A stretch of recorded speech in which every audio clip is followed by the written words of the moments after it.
Hello everyone and welcome to my channel Desified में। और आज मैं आप लोगों के लिए ब्रेक डाउन कर रही हूँ यूके स्टडी वीज़ा की सारी कॉस्ट और पूरा का पूरा प्रोसीजर कि यूके का स्टडी वीज़ा आप अपने ओन पर खुद से बगैर किसी कंसल्टेंट की हेल्प के कैसे अप्लाई कर सकते हैं और क्या क्या आपके स्टेप्स होंगे, उसके अंदर क्या क्या डॉक्यूमेंट्स लगेंगे, कितना कितना आपने किस स्टेज के ऊपर पैसे पे करने हैं। मैं आपको पाक रुपीज़ में, पाउंड्स में, हर चीज़ आज बताऊंगी तसल्ली से। तो इसलिए वीडियो को आपने एंड तक ज़रूर देखना है, क्योंकि एंड पे मैंने आपको कुछ ऐसी टिप्स भी देनी है कि जो काम करने से आपका वीज़ा जो है वो जल्दी प्रोसेस हो सकता है और जल्दी लग सकता है बगैर किसी कॉम्प्लिकेशन के। तो इसलिए वीडियो को एंड तक जरूर देखें, लाइक करें, सब्सक्राइब कर लें चैनल को। सबसे पहले बात कर लेते हैं डॉक्यूमेंट्स की। तो वीजा एप्लीकेशन को शुरू करने के लिए और कंप्लीट करने के लिए आपको 6 तरह के डॉक्यूमेंट्स चाहिए होंगे, जिसमें सबसे इंपॉर्टेंट नंबर 1 पर आपका है कैश लेटर। कैश लेटर आए बगैर आप यूके का स्टडी वीजा अप्लाई नहीं कर सकते, क्योंकि वो कैश नंबर जो होता है आपका, वो आपकी वीजा की एप्लीकेशन के अंदर आपको डालना होता है, जिसकी वजह से बगैर कैश के आप अपना वीजा अप्लाई नहीं कर सकते हैं। वीजा की जो एप्लीकेशन है वो ऑनलाइन फिल होती है। तमाम यूजफुल लिंक्स आपको मैं डिस्क्रिप्शन बॉक्स में दे दूंगी, वहां से आपको मिल जाएंगे। दूसरे नंबर पे है वैलिड पासपोर्ट। वैलिड पासपोर्ट से मेरी मुराद ये है कि आपका पासपोर्ट जिसकी एक्सपायरी डेट जो है वो 6 महीने से ज्यादा की होनी चाहिए। जिस दिन आपने ट्रेवल करना है उस दिन से आगे 6 महीने। तीसरे नंबर पर आपके आ जाते हैं तमाम के तमाम एजुकेशनल डॉक्यूमेंट्स, जो कि वो आपसे एप्लीकेशन की सबमिशन के टाइम में भी मांग सकते हैं, जो आपने यूनिवर्सिटी को दिए होंगे for getting your CAS letter. चौथे नंबर पे आ जाता है आपका टीबी टेस्ट। तो जितने भी लोग यूके का स्टडी वीजा अप्लाई करते हैं, specially from India, Pakistan, Bangladesh, Nepal, हमारे मुल्कों से, वहां से आपको एक अपना मेडिकल कराना पड़ता है, जिसमें मेनली आपका चेस्ट एक्सरे और टीबी टेस्ट होता है। वो जरूरी है साथ लगाना। तो अगर आपने वो भी नहीं कराया है तो आप वीजा एप्लीकेशन सबमिट करने से पहले अपना टीबी टेस्ट भी बुक कर लें और उसे आप कर लें। टीबी टेस्ट की जो कॉस्ट है आपकी, वो इंडिया में डिफरेंट होगी, पाकिस्तान में डिफरेंट है। मैं पाकिस्तान के हिसाब से आपको बता रही हूँ। 11,000 रुपए जो है वो एक बंदे का टीबी टेस्ट की कीमत है, जो कि 11 साल और उससे बड़े हैं। जितने भी आपके डिपेंडेंट्स हैं, बच्चे हैं, सबका टीबी टेस्ट होगा। इससे कोई फर्क नहीं पड़ता कि बच्चा 1 साल का है या 6 महीने का है। 11 साल से कम उम्र आपके जितने बच्चे हैं उनका 8,000 रुपया लगेगा। और उनका जो है वो एक्सरे नहीं होता, सिर्फ उनका चेकअप होता है चेस्ट का। इंग्लिश लैंग्वेज प्रोफिशिएंसी टेस्ट का रिजल्ट, मोस्ट प्रेफरेबली आइल्स। तो आइल्स का रिजल्ट आपने साथ में लगाना है, जिसमें रिक्वायर्ड नंबर ऑफ बैंड्स हों। यूजुअली जो बैंड्स रिक्वायर्ड होते हैं वो 6 चाहिए होते हैं हर बैंड में, और ओवरऑल 6.5 आपके होने चाहिए। तो वो आपने साथ में अटैच करना है। आइल्स अगर आप अपना बुक करते हो पाकिस्तान से, तो आइल्स जो है वो आपका आजकल ऑलमोस्ट बुक हो रहा है 45,200 रुपए का।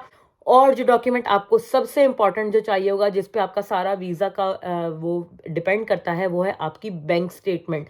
तो बैंक स्टेटमेंट जो है उसको आपने बहुत ध्यान से बनाना है, ठीक है। और उसमें बैंक स्टेटमेंट में 2 तरह के फंड्स रखे जाते हैं। एक होती है स्टूडेंट की रिमेनिंग फीस, यानी कि कुछ फीस आपने पे करके कैश लेटर ले लिया, और उसके बाद जितना भी आपका जो सम रह गया है पे करने वाला, वो आपके पास बैंक अकाउंट में मौजूद होना चाहिए, प्लस आपके लिविंग एक्सपेंस। अगर आप लंदन में आते हो तो आपने 34 पाउंड्स, यानी कि 1334 pounds per month for 9 months, आपने ये अपना लिविंग एक्सपेंस शो करना है कि आपके पास इतने इनफ फंड्स हैं। उसको आप 1334 को मल्टीप्लाई कर लो 9 से, और फिर आप उसे रेट कन्वर्ट करके निकाल लो कि कितने पैसे आपके बनते हैं। और अगर आप आउटसाइड मेन लंदन कहीं भी आते हो, जैसे ग्लासगो आ रहे हो आप, बर्मिंघम, मैनचेस्टर, कहीं भी आप जाते हो, तो वहां के लिए स्टूडेंट को जो चाहिए होंगे वो 1023 पाउंड हैं पर मंथ फॉर 9 मंथ्स। तो 1023 को आप मल्टीप्लाई कर लो 9 से। ये हो गया स्टूडेंट का। अब अगर आपके साथ डिपेंडेंट ट्रेवल कर रहे हैं, तो अगर आप लंदन जा रहे हो तो लंदन के लिए डिपेंडेंट्स का जो रेट है वो 835 पाउंड्स है पर मंथ फॉर 9 मंथ्स। और अगर आप आउटसाइड लंदन जाते हो तो डिपेंडेंट्स के जो फंड्स आपने शो करने हैं वो 680 पाउंड फॉर 9 मंथ्स है। आप अपनी वीजा की एप्लीकेशन को फिल करोगे, ठीक है। बहुत स्ट्रेट फॉरवर्ड सी होती है लेकिन लेंथी है। वो आपसे छोटी छोटी चीजें पूछेंगे, जैसे कि डेट ऑफ बर्थ, वो आपसे सारी डिटेल पूछेंगे, ठीक है। स्पाउस की, डिपेंडेंट्स की, आपके पेरेंट्स की पूरी डिटेल लेंगे, उनका आईडी कार्ड नंबर, उनकी डेट ऑफ बर्थ वगैरह हर चीज। तो आप उनसे तमाम जो अपनी इंफॉर्मेशन है उसे आपने ऑनेस्टली शेयर करना है। डिपेंडेंट्स को आपने छुपाना नहीं है। बार बार मैं ये बात कहती हूँ, मेन एप्लीकेंट जो स्टूडेंट है, अगर आपकी वाइफ है, बच्चे हैं, या अगर आपके हस्बैंड हैं और बच्चे हैं, तो आपने अपने एप्लीकेशन फॉर्म में उन्हें डिक्लेयर ज़रूर करना है, चाहे वो आपके साथ ट्रैवल ना भी कर रहे हो। वीज़ा रिफ्यूज़ल के बारे में वो आपसे पूछते हैं, वो भी हरगिज़ आपने नहीं छुपाना। स्पेशली अगर आपको उन्होंने एक लिस्ट ऑफ कंट्रीज़ दी होती है कि अगर इस कंट्री में आपका पहले कोई रिफ्यूज़ल हुआ है तो आप हमें बताएं, उसमें ऑस्ट्रेलिया, कनाडा शामिल हैं। अगर आपका कोई पहले का रिफ्यूज़ल है तो आपने उन्हें बताना है, विद इन लास्ट 10 ईयर्स का वो आपसे पूछते हैं, ठीक है। क्रिमिनल रिकॉर्ड, क्रिमिनल कन्विक्शन, सब चीज़ें वो आपसे उसमें सवाल करेंगे। आपने येस नो ज़्यादातर का होता है जवाब, वो आप उसमें दोगे। और साथ में आपने ये करना है कि जब एंड आएगा आपका और आप सबमिट करने लगोगे, तो उस वक्त पर आपने 2 बड़े एक्सपेंसेस आपके जाएंगे, जिसमें आ जाती है आपकी वीज़ा फीस और आपका आ जाता है IHS यानी कि इंटरनेशनल हेल्थ सरचार्ज, जो कि हम पे करते हैं to get free treatment from the NHS। तो ये 2 बड़े एक्सपेंसेस हैं। पाउंड्स में मैं अगर आपको इनकी कॉस्ट बताऊं तो वीज़ा फीस जो है वो पर पर्सन 363 पाउंड्स है, बढ़ा दी गई है। पहले ये होती थी 348 पाउंड्स, अब इन्होंने इसको इंक्रीज कर दिया है, ये हो गई है 363 पाउंड्स। और आज के कन्वर्जन रेट के हिसाब से, ठीक है, आज का मैंने जो कन्वर्जन रेट डाला है पाउंड टू PKR, तो मेरे पास ये आई है ऑलमोस्ट 1,20,000 रुपए पाकिस्तानी ये बनते हैं, जो कि आपकी वीज़ा फीस जाएगी पर पर्सन।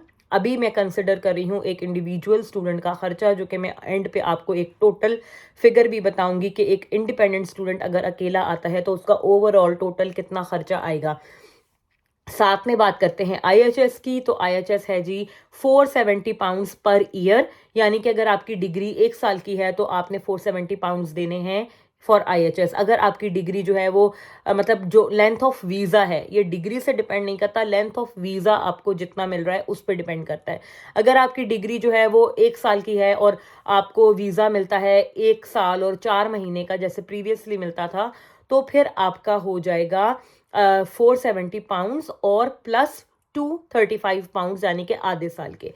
अब ये 235 पाउंड्स आप पे कब वैलिड होते हैं कि अगर आपको जो वीज़ा ग्रांट किया जा रहा है वो 1 साल से ज़्यादा है लेकिन 18 महीने से कम ड्यूरेशन का है, तो फिर आप एक पूरे साल के और एक आधे साल का IHS पे करोगे। लेकिन अगर आपको जो वीज़ा ग्रांट किया जा रहा है वो 18 महीने से ज़्यादा का है, चाहे एक भी दिन ज़्यादा है या पूरे 18 महीने का है, तो फिर आपने 2 साल का ही IHS पे करना है, नो मैटर व्हाट कि आपका 18 महीने का वीज़ा है, 19 का है या 20 का है, ठीक है। तो आप पे 2 साल का ही लागू होगा। अब आपने बायोमेट्रिक बुक करना है, तो आप जो है वो VFS का जो सेंटर है उसकी आप अपॉइंटमेंट बुक करोगे और वहां जाकर आपने अपने बायोमेट्रिक्स देने हैं, ठीक है जी। तो वो आपको जिस भी दिन की अपॉइंटमेंट मिले उसका कोई पैसा नहीं होता अपॉइंटमेंट बुक करने का, वो आप अपनी अपॉइंटमेंट बुक करो, ठीक है। आप वहां पर जाओगे और जब आप वहां पर जाओगे तो आपके वो डॉक्यूमेंट्स चेक करेंगे, वेरीफाई करेंगे, आपसे आपका पासपोर्ट लेंगे, आपकी वीज़ा के लिए पिक्चर खींचेंगे, और साथ में जो VFS की जो सर्विस फीस होती है वो आपने देनी होती है। और UK के लिए पर पर्सन जो है वो तकरीबन 7,000 रुपए पाकिस्तानी वो है, इंडिया में डिफरेंट रेट होगा। ये सारा मैंने आपको स्टैंडर्ड वीज़ा के रेट बताए हैं, मैंने इसमें प्रायोरिटी, सुपर प्रायोरिटी का आपको नहीं बताया, उसकी फीस बहुत ज़्यादा है, वो आप वेबसाइट पर चेक कर सकते हैं। बाकी एक्सपेंस सारे सेम रहेंगे, सिर्फ आपकी वीज़ा की फ़ीस जो है वो बढ़ जाएगी। तो जब आप करोगे तो एक स्टैंडर्ड, जब आप स्टैंडर्ड प्रोसीजर के थ्रू वीज़ा अप्लाई करते हो तो आपके तकरीबन जो हैं वो लगते हैं 15 से 20 वर्किंग डेज, ठीक है। उसमें सैटरडे संडे काउंट नहीं होता और कोई भी पब्लिक हॉलीडे जो UK में होगी वो भी काउंट नहीं होती। तो 15 से 20 वर्किंग डेज के अंदर नॉर्मली वीज़ा आपका आ जाता है, आपको एक मैसेज आ जाएगा। अगर आप उनकी मैसेज सर्विस ऑप्ट करते हो, VFS सेंटर में ये है कि वो हर चीज़ का आपको अलग अलग चार्ज करते हैं। अगर आप उनसे SMS सर्विस लेते हो तो वो उसका आपको अलग चार्ज करेंगे, अगर आप कोरियर सर्विस लेते हो वो अलग चार्ज करेंगे। वहां पर आपने अपने पैसे कैसे बचाने हैं वो मैं आपको भी थोड़ी देर में बताती हूँ। तो आपने ये करना है कि अगर आप और आपके डिपेंडेंट्स सब इकट्ठा वीज़ा अप्लाई कर रहे हो तो आपने सब लोगों के लिए मोबाइल सर्विस नहीं लेनी, क्योंकि वो आपसे अलग अलग हर एक के लिए चार्ज करेंगे। तो आप कोई एक मेन एप्लीकेंट जैसे है वो सिर्फ अपने वीज़े का अपने मोबाइल नंबर की एक्टिवेशन करा ले, तो उसको जब मैसेज आएगा दैट मीन्स कि उसका भी वीज़ा आ गया और डिपेंडेंट्स का भी वीज़ा आ गया, अगर आप सेम टाइम पे अप्लाई कर रहे हो। तो इस तरीके से आप थोड़े अपने पैसे बचा सकते हो। दूसरा, फोटोकॉपीज आपने अपने डॉक्यूमेंट्स की घर से 2-2 3-3 सेट बनाकर लेकर जाने हैं। हर चीज़ के जो भी पॉसिबल डॉक्यूमेंट आपको लगता है कि वो ये मेरे से मांग सकते हैं, उसकी फोटोकॉपी आपने लेकर जानी है। क्योंकि अगर आप वीएफएस सेंटर के अंदर जाकर वहां से कोई डॉक्यूमेंट फोटोकॉपी करवाते हो तो वो आपसे बहुत ज़्यादा एक्सपेंसिव उसका चार्ज करते हैं। मुझे याद है जब फर्स्ट टाइम मैं अपना वीज़ा देने के लिए गई थी तो तब हमें इतना पता नहीं था और हमने कोई भी डॉक्यूमेंट फोटोकॉपी नहीं कराया था, और सिर्फ 4-5 डॉक्यूमेंट्स की फोटोकॉपी कराने के ही हमारे 8-9 हज़ार रुपए लगे थे खड़े पाँव, जो कि हमें नहीं पता था कि ऐसा होगा। तो इसलिए आप बाहर से ओपन मार्केट से करा के लेके जाएं ताकि आपके पैसे जो हैं वो सेव हो सकें और एक्स्ट्रा पैसे आपके खर्च ना हो। तो ये आपका लास्ट एक्सपेंस होगा। ये एक्सपेंस करने के बाद आप वेट करोगे, इंशाल्लाह आपका वीज़ा आ जाएगा। ठीक है, और स्ट्रेट फॉरवर्ड आपने रखना है। आपने जो है एक्स्ट्रा ओवर कॉम्प्लिकेट नहीं बनाना चीज़ों को। जैसे लोग होता है बाज़ दफ़ा मल्टीपल बैंक अकाउंट्स की स्टेटमेंट्स लगा देते हैं पैसे पूरे करने के लिए, और इस तरीके से ये काम आप मत करें। आप हमेशा एक बैंक अकाउंट में सारे पैसे रखो और एक बैंक स्टेटमेंट लगाओ, क्योंकि ज़्यादातर जो वीज़ा रिजेक्शंस होते हैं वो आपके फाइनेंशियल डॉक्यूमेंट्स की वेरिफिकेशन ना होने की वजह से होते हैं। कुछ बैंक हैं पाकिस्तान में, कुछ बैंक ऐसे हैं कि जिन्हें यूकेवीआई ने बैन किया हुआ है। उन बैंकों की बैंक स्टेटमेंट्स आप कोशिश करो कि मत लगाओ। उसके अलावा किसी अच्छे बैंक में आप, जो कि बैंक जिन्हें वो एक्सेप्ट करते हैं, वहाँ की आप लगाओ। I think bank of Punjab है, और ये और 2-4 और बैंक हैं जो कि बैंड हैं, उनकी बैंक स्टेटमेंट्स को वो लोग नहीं एक्सेप्ट करते। तो आप कोशिश करो कि एमसीबी में खुलवा लो, बैंक अल हबीब है वहाँ पर आप खुलवा लो, यूबीएल है वो भी अच्छा बैंक है, बड़ा बैंक है, वहाँ की आप बनवा लो अकाउंट और वहाँ पर आप अपने पैसे रखो, ताकि आपके कोई प्रॉब्लम ना आए वेरिफिकेशन का और वो आपको एक्सेप्ट कर लें। तो ये सारी टिप्स और ट्रिक्स थी जो कि मैंने आज आपको बतानी। तो अभी क्योंकि हम सिर्फ एक स्टूडेंट का केस ले रहे हैं, तो मैंने यहाँ पर जो आपको किया है वो मैंने आउटसाइड लंदन के लिए कैलकुलेट किया है।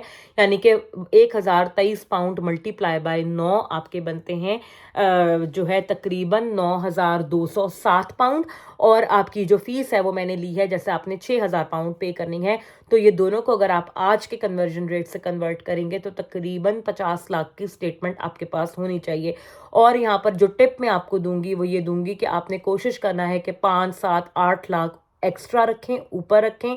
यानी कि अगर 50 की बनती है तो 55 की रखें, क्योंकि आजकल पाउंड का रेट बहुत ज्यादा फ्लक्चुएट हो रहा है। ऐसा ना हो कि जब आपकी बारी आए तो आपके फंड्स वहां पर कम पड़ जाए। अगर ओवरऑल देखा जाए तो आपके visa fees, IHS, TB test वगैरह का जो एक्चुअल एक्सपेंस जो आपने पे करना है एक सिंगल स्टूडेंट का, वो आपका बन रहा है तकरीबन 4,20,000 से 30,000 आज के कन्वर्जन रेट पे।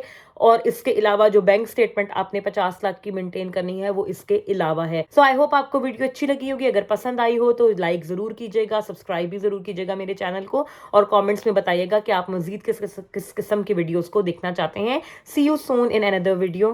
Take care, bye bye.